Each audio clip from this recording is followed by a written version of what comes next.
BBAలో university second rank, third rank సాధించడం Sun International విద్యార్థులకే సాధ్యం. వైసీపీ హయాంలో కాదేది దోపిడీకి అనర్హం అన్నట్లుగా సాగింది. జగన్ 5 ఏళ్ల పాలనలో అన్ని రంగాలలో దోపిడీ పర్వం అడ్డు అదుపు లేకుండా సాగింది.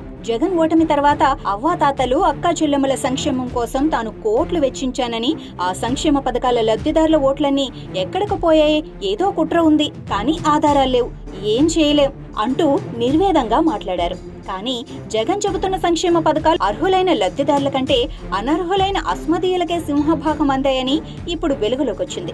సంక్షేమం పేరుగా జగన్ జలగలు యథేచ్ఛగా నొక్కేశాయని ఇప్పుడు బయటపడుతోంది. సంక్షేమం పేరిట జగన్ సర్కార్ అందించిన పింఛన్లు పక్కదారి పట్టాయని ఇప్పుడు వెలుగులోకి వచ్చింది.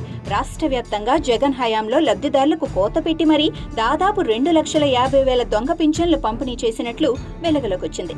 రాష్ట్రంలో కొలువుదీరిన తెలుగుదేశం కూటమి ప్రభుత్వం ఈ దొంగ పింఛన్ల వ్యవహారం పై సీరియస్ గా దృష్టి సారించింది.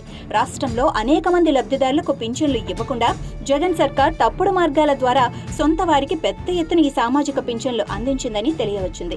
ఆధార్ కార్డులో వయస్సు మార్చుకొని దొంగ వికలాంగ సర్టిఫికెట్లతో, అలాగే వితంతుగా ఒంటరి మహిళ పింఛన్లను లక్షల మంది అక్రమంగా అర్హత లేకపోయినా అందుకున్నారని, వీరికి పింఛన్లు అందజేయడం కోసం అర్హులకు కోత పెట్టారని పలు ఆరోపణలు వెలువెత్తుతున్నాయి.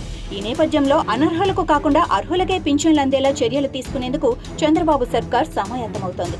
ఈ విషయంలో చంద్రబాబు చాలా సీరియస్ గా ఉన్నారని చెబుతున్నారు. దొంగ పింఛన్ల విషయంలో బాధ్యులపై చర్యలకు ఆదేశించారు. మండల స్థాయి నుంచి ప్రక్షాళన జరగాలని చంద్రబాబు అధికారులను ఆదేశించినట్లు తెలుస్తోంది.